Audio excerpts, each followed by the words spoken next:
Great. Okay, so now this session is going to be focusing in Eastern and Central Europe. Our first presentation is going to be by Sarah Maria Pech on museums in Poland and whether these are venues of memory wars. And then presentation number 2 is by Will Morton, and this will be on Holocaust denial and historical revisionism in Croatian nationalism. So first thing I'll do is I think I'll introduce Will and Sarah, and then we can kick it off with Sarah's presentation. Okay. So Will is a rising junior at UNC Chapel Hill. He is double majoring in peace, war and defense and global studies, focusing on Russia. So his project goes over the history of the Holocaust in Croatia and the role that historical revisionism of the Holocaust plays in some aspects of modern day Croatian nationalism. A digital scrapbook uplifting survivor testimonies to help dispel Holocaust denial serves as an integral part of this presentation. And for Sarah, she is a recent graduate of the International Master's Program, Euromasters, Contemporary European Studies, Politics, Policy, and Society at the University of Bath and the Humboldt University of Berlin. Sarah attained advanced knowledge on EU foreign affairs and action within the human rights and development nexus. Her main research interest, however, is the rise of populism in Europe and the current state of democracy in relation to memory and history. Her MA thesis investigated Polish politics of memory and its complicated intra-European relations, was recently graded with distinction. She's currently applying for PhD positions in Europe. Now about her presentation. Ever since the Law and Justice Party emerged as the major governing party in the Polish parliamentary elections in October 2015, critical inquiry of the Polish past has been articulated as unwelcome and seen as the major opponent to the party's historical policy. To implement this polityka historyczna, PiS tries to control, suppress, and even silence other memory approaches to create a national identity of proud Poles. Other features of this political agenda are to establish the Polish righteous, which PiS refers to as lost heritage, as an icon of the selective and apologetic Holocaust commemoration, and with that delegitimize further critical inquiry into Polish-Jewish relations throughout history. Due to Poland's museum boom over the last 2 decades, museums as spaces for identity formation and memory narratives of the past are becoming more and more acknowledged. Such crucial spaces have caught the eye of PiS and are instrumentalized in various ways which complicate intra-European relations. And with that, I will let you kick it off, Sarah, with your presentation first. Thank you for the kind of lengthy introduction. I hope, my presentation will be interesting, and I'd like to share my screen if that works. Let's just. You have that ability. Yeah. Okay. Okay. Perfect. Can you all see my screen? Yeah. And yeah. my audio is fine, right? By the way, hi from Berlin. It's already dark outside, and I'm so happy to be part of this presentation. As you already heard, I'm not a student at Chapel Hill, but did the Euromasters program, and this kind of conference got shared over my university network. I saw a post of it, and I thought, Eastern Europe, maybe I could contribute something. And let's just jump straight into the structure of my my presentation. So first, I'll tell you a little bit more about my initial research interest and kind of the research context, and then it's all about my thesis and some brief results. And because I understood it as this conference is meant for like giving you some, what to next when you graduate, or what, future career options. I also listed some kind of job opportunities because I'm currently also in the same situation, because I just recently graduated last year in the fall. Okay, coming to my research interest, basically, as it was already mentioned, I'm interested in the rise of populism in Europe, and also concerned with party narratives. So what really kind of interests me is this weaponization of emotions. So this, which includes fear, insecurities, mistrust, anger, uncertainty, historical trauma, and unsolved issues that could reside in societies and nations. And then what's this relationship between history and societies or a nation's past, and how political parties use it or just take tiny bits of those kind of histories and also can instrumentalize it. And thus I'm also coming to, I discovered Poland and its memory wars, because I'm a native German, and yeah, English is not my first language, but I hope my English isn't too rusty. But Poland is our direct neighbor, and throughout German history and my family history, I also have some ties to Poland because my grandparents are from former Pomerania, and very complicated, tangled history. So that's why I am interested in this. And also another research is, of course, Holocaust studies, with this, which is directly tied to Poland's history, of course. And yeah, museums as spaces of memory. And here I put a quote, which I found, which I kind of wrote down in an interview with a professor, Dariusz Stola. He was the former director of the Polin Museum of the History of Polish Jews in Warsaw. And he actually, because he was put under so much pressure from the current government, he is no longer the director. So basically he wasn't fired, but he didn't apply for a second term. And he said about what's currently happening in his country, social memory needs history, a critical reflection on the past, in order not to succumb to falsehoods. Unfortunately, part of the current policy of memory is not only the intrusive propaganda of distorted images of the past, but also attacks on a critical look at the past, on historians who make this critical effort. When dangerous falsehoods appear in social memory, historians are needed who can reveal them and are not afraid to do so, even if someone doesn't like it. Otherwise, such a disease can become fatal, literally. False myths have pushed nations to war more than once. In social discussions about the past, historians are like washing hands. They try to eliminate dangerous viruses from our lives that can spread and poison our entire social life with hatred, resentments, and hostility.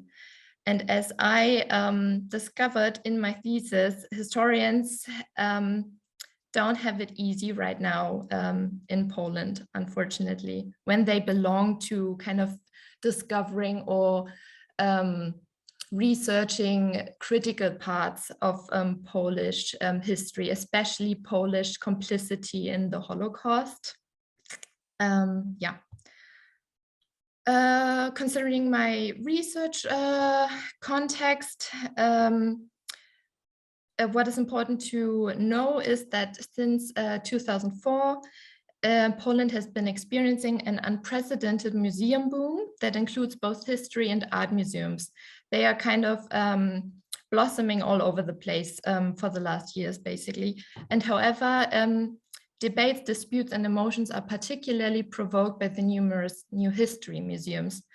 And this kind of museum boom, unfortunately, has been experiencing a new phase since the Law and Justice Party, I'll call it PiS from now on, came to power in November 2015. And now it's characterized by the government's provocative history policy, which pushes the enforcement of its own images of history, especially in museums, with disregard for or even active action against the institutional independence of individual houses.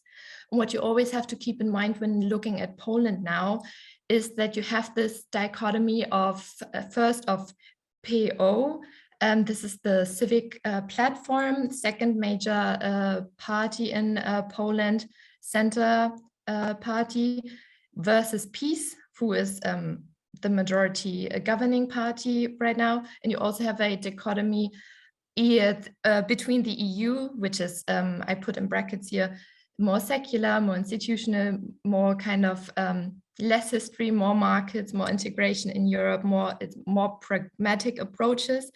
And then you have PiS on the other side, that is kind of more history, more mythology, more identity, and they push for an ethnically limited version of the nation and emphasize this kind of strong moral role of the church. And they want the EU as an intergovernmental model. Concerning methodology and kind of theory, I, of course, had to read through a lot of literature, as we all have to do. And I found this kind of typology. I hope it's not too, I hope you all can read it, or maybe I should have started my my presentation thing. Now it's better. Sorry for that. And peace, they characterized or put into the category of being a mnemonic warrior, which quarrels with the mnemonic pluralists in the country. And these warriors, as you can see here, they use this us versus them mentality or narrative. Memory is non-negotiable, only one true vision of the past, and it is all set in a single mythical past. And yeah, they kind of don't allow alternative kind of visions of the past. So then I asked myself, why does a political party focus on museums all of a sudden? Because I mean, yeah, why especially museums? So peace, since 2015, is again in the driver's seat, as I said, of promoting a centralized and instrumentalized nationalist martyrdom, which rests on a particular patriotic narrative. And this narrative and its ambitions abroad and domestically are, among other priorities, such as an extensive social policy, the vision of peace key leaders. And new museum projects in which exhibition curators challenged their audiences with the refusal of linear narratives and rather unveil as many facets as possible of Poland's complex history are, of course, a threat to peace. And since museums are generators of identity formation processes and community perception, but also indicator of a particular state of a community's debates on the culture of remembrance. So when you think about what is being displayed, that already also gives kind of a notion of at which stage a nation is currently in. They are resonance rooms and forums of public debate and reflections on identity. And what peace now does is they capture this sense of a loss, what a really great author, Karolina Wigura, described. They capture the sense of loss in Poland. And it's this kind of reactive element, which is, I mean, it all over the place, always a characteristic of populism, that it is essentially the promise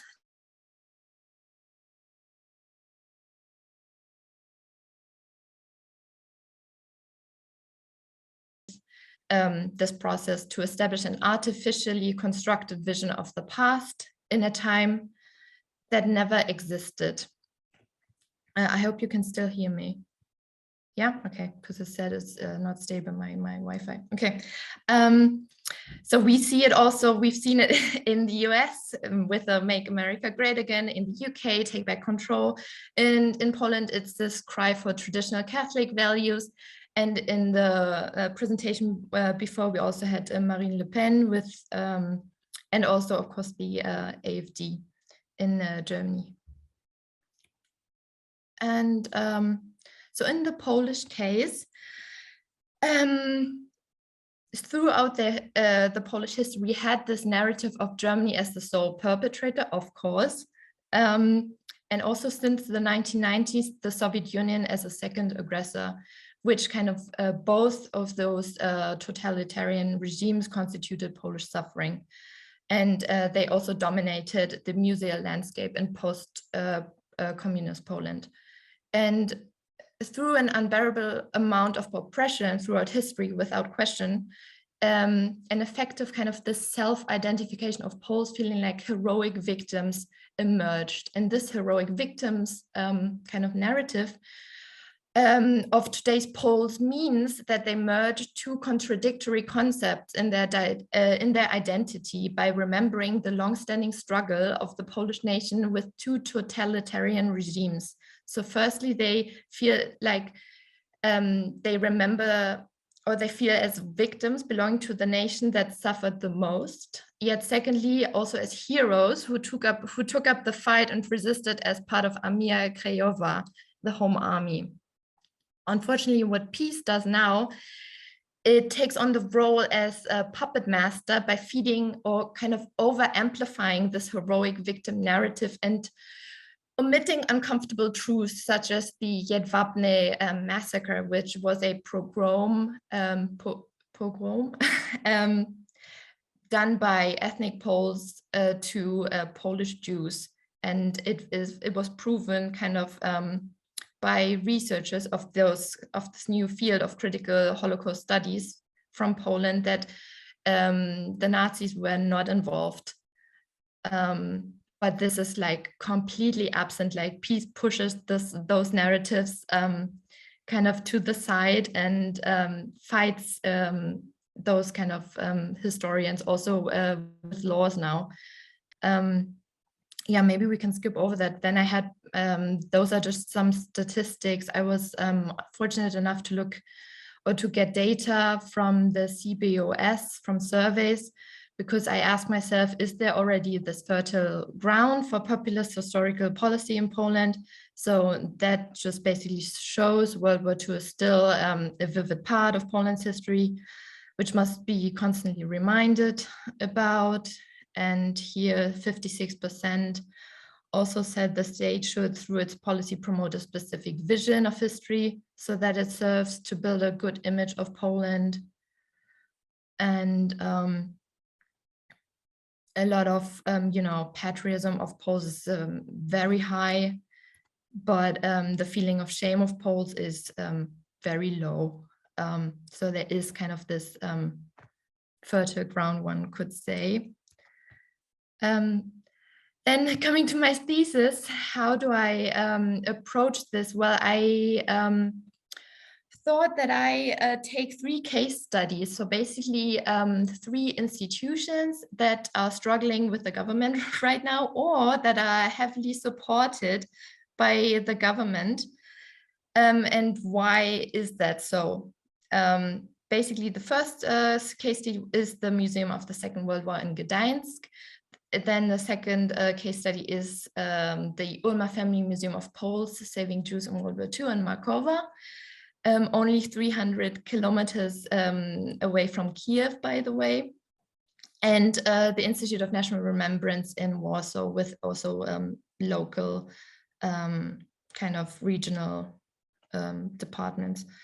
And my thesis question then was, how is the peace government instrumentalized those 3 in order to advance its historical policy agenda, a strategy based on a heroic victim narrative and aimed at creating a national identity of only proud Poles. And I used inductive content analysis. So I basically looked at all the museums' output, mission statements, website content, annual reports, events. But I also did expert interviews with curators, experts, other stakeholders, museum staff, and I went on a two-week research trip through Poland and visited all the exhibitions and all those 3 institutions. And the results were very concerning. With the first museum in Gdańsk, basically what peace did is they entangled the old museum leadership in a memory battle over representations of history. They attacked the museum director and his team viciously for representing a cosmopolitan narrative of World War II, which focuses on the horrors of war and hardships of populations of various affected nations. And they proceeded with unprecedented harshness in judgments on the exhibition content.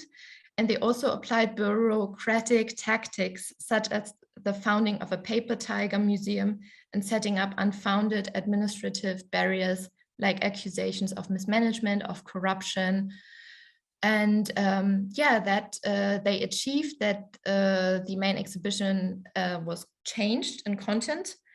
And they also exchanged the whole leadership and replaced it with peace affiliated or even party members. And although the old museum leadership quickly reacted with a copyright infringement lawsuit, the changes made in 2017 are still visible when I visited last summer. And and maybe that's not so important. They also plan to set up this like huge memory park at the Westerplatte. It's this peninsula where the Second World War begun originally. And what to take from this is that this museum is now a loyal follower of peace cultural diplomacy. So all educational program efforts, all the news and events kind of rebrand the once cosmopolitan global narrative to a symbolism heavy patriotic one. And when you have a look at the website of the museum now, it's basically just like digital war game formats that remind oneself of Call of Duty, and it's really like military cult children's games are kind of you move through a battlefield and then you have to answer kind of what type of rifle was used by Polish defenders of Westerplatte, and it's all really like surreal and military focused. And the old kind of director said this quote, that basically the discussion about the museum was not only a debate about the interpretation of history, but also about Poland's relationship with its neighbors, about its place in Europe, and about the overall shape of intergovernmental relations. And you can read through that later, and I'll just continue. What was really kind of, and I encourage you to later, maybe when those slides are uploaded, to watch those two films that I linked here, because this was one of the major changes that this populist party did in the exhibition. Before, with the old museum leadership, they put this kind of film, which you see in the green box, at the end of the exhibition. So every visitor, when they leave, they watch this film. Super interesting because there are also parts of the war in Afghanistan, the annexation of Crimea, guerrilla wars on the African continent, injured people due to the Syrian civil war. So it's very like all-encompassing, and one leaves with kind of what's basically the main narrative is this like destruction of war throughout time. And that was changed to the Unconquered film in the red box. I linked it down there. And this is basically a cartoon movie which conveys the theme of the ever-fighting Pole. And one could discuss if this is like a patriotic hero cult, and if complexity of history is lost through this change. And then regarding the second case study, this Ulmer Family Museum, this from the very beginning showed a very one-sided view of the Polish righteous, so the people that saved Jews during World War II. And the museum neglects critical Holocaust research, which unveiled Polish complicity in the Holocaust, and it reduces the complexity of actions of the Polish population during World War II, and whitewashes the Polish deeds and bystander collaborator mentality by focusing on the brave actions of sadly just a few. And this kind of generalization dwarfs the heroism of the righteous among the nations in Yad Vashem. And in the museum, one really gets a sense of the whole exhibition extends this helping hand phenomenon to the whole of the Polish nation, so that everyone gets this comforting feeling of, yeah, of course, like everyone in this tiny village, everyone in Poland helped Jews. They did their best, they were friends, they lived in peace, which unfortunately wasn't the case. And yeah, it establishes the Polish righteous narrative as an integral part also of the current school curriculum. So this museum is really active. And also the kind of museum director is involved in writing school curriculums, which I found weird. And the museum also has very generous financial support, and other museums don't. So it's kind of highlighted in their kind of budget program. And it's a venue, and it has become a venue for celebrations of national holidays, and it's a host of international intelligentsia and foreign politicians. And this museum has become the government sidekick by carrying out the policy objective of a patriotic and civic education. And the third case study, the Institute of National Remembrance, also showed very propagandistic features and very one-sided research, and is basically the middleman between a top-down historical policy government level and the museum level. And it unveils kind of this institutionalization effect of structures securing political power of Polish populace right now. And this institute is also involved in inscribing patriotism into law. So we have this IPN law and its 2018 amendment, which criminalizes the wording Polish death camp. And peace also interestingly came for Obama, which said it once in one of his speeches, which he didn't mean like insulting, but they are like, yeah, crazy. And yeah, well, maybe we can skip over that, but basically this institute was once it was founded to deliver really like quality research and to uncover committed crimes under German and Soviet occupation. And now it has been turned into the core watchdog and stakeholder, and is a direct extension of the peace government to manage the network of memory institutions. Yes. And here I just listed some kind of, if you're interested in Eastern Europe, and want to come to the Berlin region, here are some names, some institutions, but also some other opportunities if you're interested in development and foreign affairs.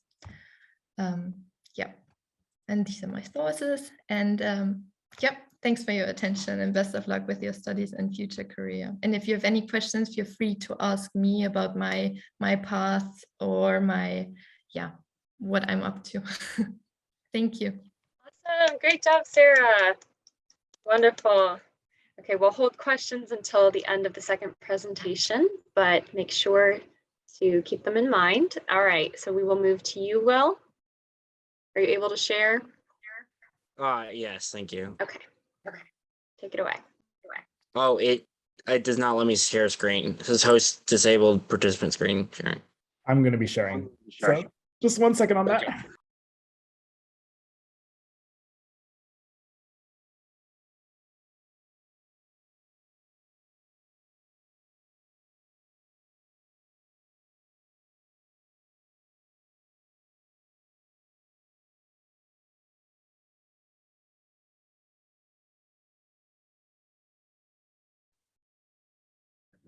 All right.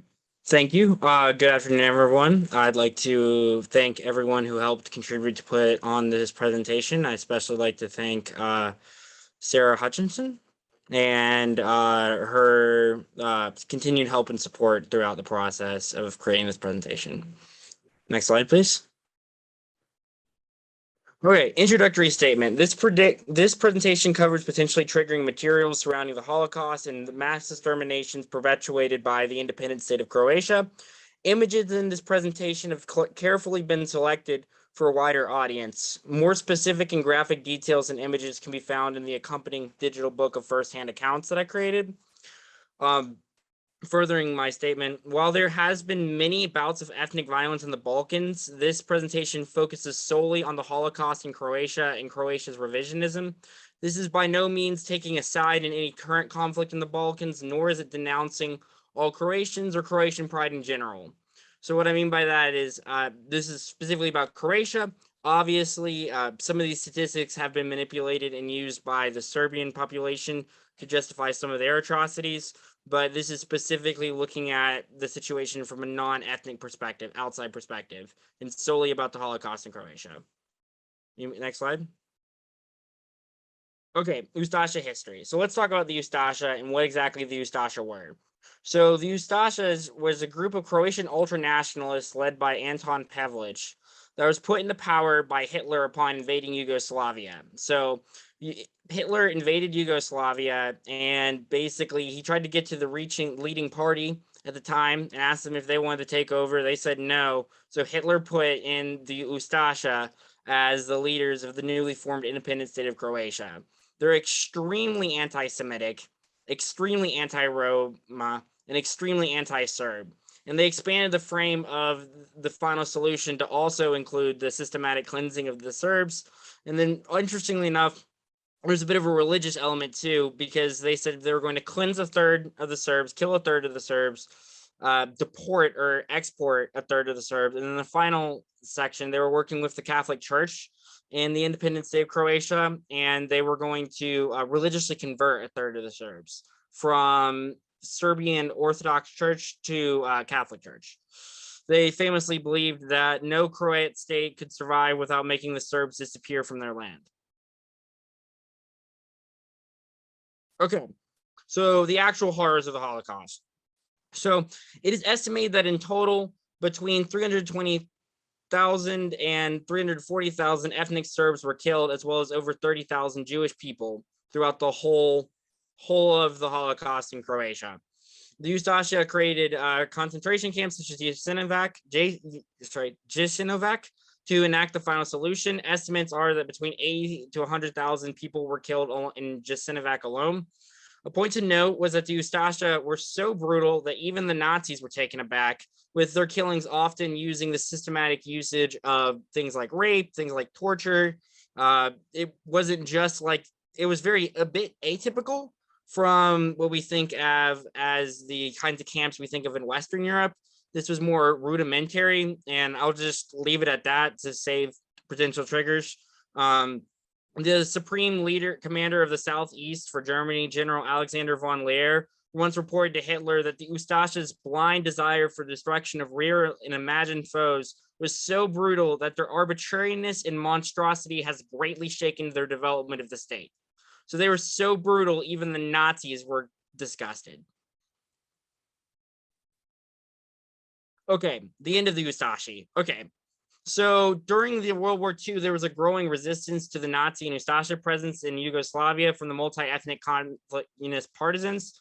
The partisans, led by Tito, eventually gained the upper hand in the war and cornered the remnants of the Ustashi at Bleiburg. Now, this is important, and it's going to come up in a minute later, but according to British historian Jasper Ridley, 23,000 soldiers and civilians were surrendered to the partisans by the British. And of these, around 20,000 people were slaughtered, and this is known as the Bleiburg Massacre. So basically, towards the end of the war, the communists cornered the rest of the Ustashi. These were mainly soldiers, but there were some women and children and non-combatants in it. And then they brutally killed a bunch of them, and that's the Bleiburg Massacre. Okay, finally, now we're getting towards the modern day, the Tito Coverup. So many people know of Tito. Tito kept an iron fist over Yugoslavia. He united the independent state of Croatia as well as the various sundry surrounding states into one united Yugoslavia for the second time. It's the second Yugoslavia. And in order to stave off ethnic tensions, Tito enacted heavy censorship. No one was allowed to discuss what happened during the Holocaust or what happened before that, and either longstanding, even further longstanding ethnic conflicts. In fact, people just were not allowed to discuss ethnicity at all. And a lot of the memorials, even to this day in Croatia and in Serbia and Bosnia and Herzegovina, all mention the fascist plight. They completely reframed everything as no longer being about the Croatians, genocidal Croatians murdering the Serbs or murdering the Jews. Instead, they reframed the whole thing as this is an instance of where violence has been perpetrated by the fascists directly to the communists or to the comrades, the partisans. Great awakening of ethnic nationalism. Okay, so promptly following the death of Tito, both Croatian and Serbian nationalists immediately began to spread lots and lots of misinformation. Serbia sought to exaggerate details of the Holocaust to stroke nationalism. This is going into the Balkan Wars in the 90s. But while Croatia, and this is the thesis of my research project, while Croatia began a pattern of historical revisionism to create a sense of Ustashi victimhood that is seen in some aspects of Croatian nationalism to this day. Okay, now I'm going to have a heavy preference here so that none of these statements I'm about to say get taken out of context. These statements are extremely anti-Semitic, extremely full of extreme Holocaust denial. And I think it's important to cover them in their original forms. So I am not endorsing any of these statements that I am about to read you. Okay. The usage of historical revisionism to drum up nationalism during the breakdown of Yugoslavia.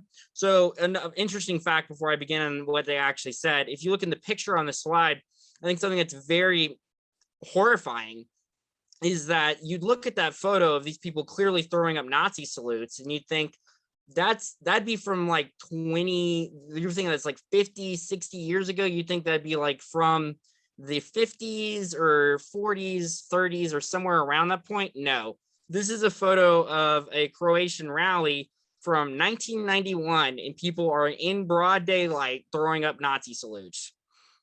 So according to the book from Goldstein and Goldstein, The Holocaust in Croatia, in association with the U.S. made in association with the U.S. Holocaust Memorial Museum, and McDonald's Bosnian Holocaust.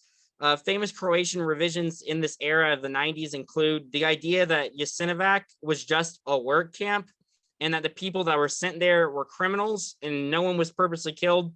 They referred to Holocaust-era race laws as administrative flaws.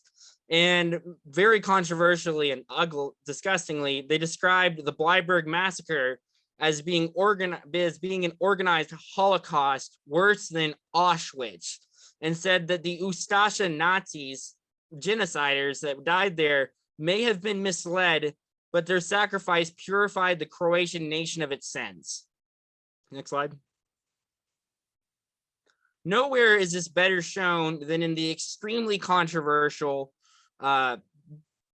person who was the president of Yugoslavia, was the president of Croatia during the Balkan Wars, and it's Tudjman. In these, he wrote a very influential book that was heavily censored when it was translated from Croatian into English. But these are some parts of it that are not that were in the original book. And important to know is that this is the leader of a modern Europe state. This is not from 1950. This is not from 1930. This is 30 years ago.